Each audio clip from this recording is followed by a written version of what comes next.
Hello guys, ഇന്ന് നമുക്ക് ഒരു ക്ലീനിങ് ഡേ കാണാം. ഡീപ്പ് ക്ലീനിങ് അല്ല, എന്നാലും ചെറിയൊരു ക്ലീനിങ്. കാണുമ്പോൾ പ്രത്യേകിച്ച് പൊടിയൊന്നുമില്ലാന്ന് തോന്നും, എന്നാലും നല്ല രീതിക്ക് പൊടിയും അഴുക്കും എല്ലാം പറ്റി പിടിച്ചിരിപ്പുണ്ട്.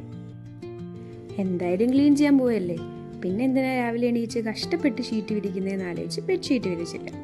പിന്നെ അതെല്ലാം ചേഞ്ച് ചെയ്ത് പൊടിയെല്ലാം അടിച്ച് എല്ലാം ചെയ്ത് കഴിയുമ്പോഴത്തേക്കും ഒരു സാറ്റിസ്ഫാക്ഷൻ കിട്ടും. അതിനു വേണ്ടിയിട്ടാണല്ലോ മെയിൻലി നമ്മൾ ഈ ക്ലീനിങ് ചെയ്യുന്നത്.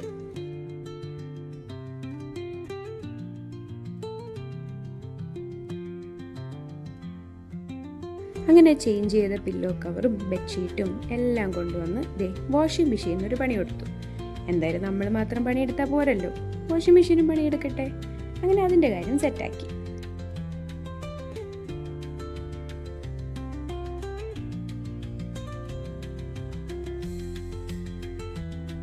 എൻ്റെ റൂമിൽ ഏറ്റവും കൂടുതൽ പൊടി വരുന്നൊരു സൈഡാണ് ഇത്. എത്ര പൊടി അടിച്ചാലും, ഇനി ഡെയിലി പൊടി അടിച്ചാലും ഇവിടെ എന്തേലുമൊക്കെ പൊടി കാണും. അതിന് എത്ര മാറ്റാൻ ശ്രമിച്ചാലും മാറത്തുമില്ല. പൊടിയെല്ലാം അടിച്ച് ആ വേസ്റ്റിലോട്ട് നോക്കിയപ്പം അതിൽ കൂടുതലും എൻ്റെ തന്നെ മുടിയാണ്. ഹെയർ ഫോളിനൊരു മരുന്ന് ഇതുവരെ കണ്ടുപിടിച്ചിട്ടില്ലല്ലോ. അങ്ങനെ ഒരാഴ്ചയിൽ ഇത്രയും മുടി പോകുമെന്ന് മനസ്സിലാക്കിയ ഞാൻ അടുത്ത ആഴ്ചത്തേക്കുള്ള മുടി വരാനായിട്ട് വീണ്ടും ക്ലീൻ ആക്കിയിട്ടിട്ടുണ്ട്. അപ്പോൾ അത് എല്ലാം ക്ലീനാക്കി ഇവിടുത്തെ പൊടിയെല്ലാം തട്ടിക്കളഞ്ഞപ്പം വീണ്ടും ഒരു സാറ്റിസ്ഫാക്ഷൻ. ഈ പൊടിയില്ലാതെ റൂമിലെ എന്തോ ഒരു പ്രത്യേകതരം പോസിറ്റിവിറ്റിയാണ്.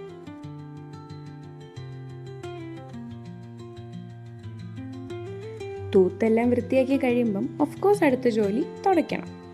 തുടച്ചും കൂടെ കഴിയുമ്പം ബോഡി കംപ്ലീറ്റ്ലി വീക്കാവും. പിന്നെ ഒന്നും ചെയ്യാൻ പറ്റത്തില്ല. ഓഫ്കോഴ്സ് റെസ്റ്റ് വേണം. അങ്ങനെ തൂത്ത് തുടച്ച് എല്ലാം വൃത്തിയാക്കി കഴിഞ്ഞിട്ട് പുതിയ ബെഡ്ഷീറ്റൊക്കെ ഇടണ്ടേ. അങ്ങനെ പുതിയ ബെഡ്ഷീറ്റ് ഇട്ട് റൂമെല്ലാം ക്ലീൻ ചെയ്ത് കഴിയുമ്പം മനസ്സിനൊരു സന്തോഷം.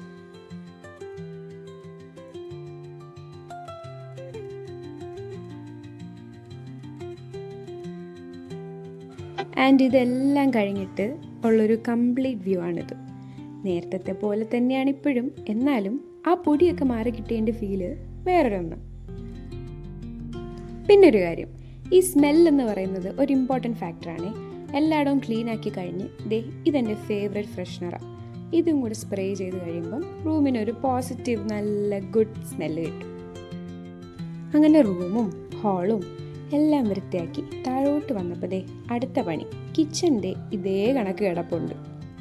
എന്തൊക്കെ എവിടെ ക്ലീൻ ആക്കി എന്ന് പറഞ്ഞാലും കിച്ചൺ ക്ലീൻ അല്ലെങ്കിൽ അതൊരു സാറ്റിസ്ഫാക്ഷൻ കിട്ടത്തില്ല. അങ്ങനെ കിച്ചൻ്റെ പണിയും കൂടെ കഴിഞ്ഞപ്പോഴത്തേക്കും കംപ്ലീറ്റ്ലി ഹാപ്പി. അങ്ങനെ ഇന്നത്തെ ഒരു ഡേ ഇതേ കണക്ക് അങ്ങ് കഴിഞ്ഞു.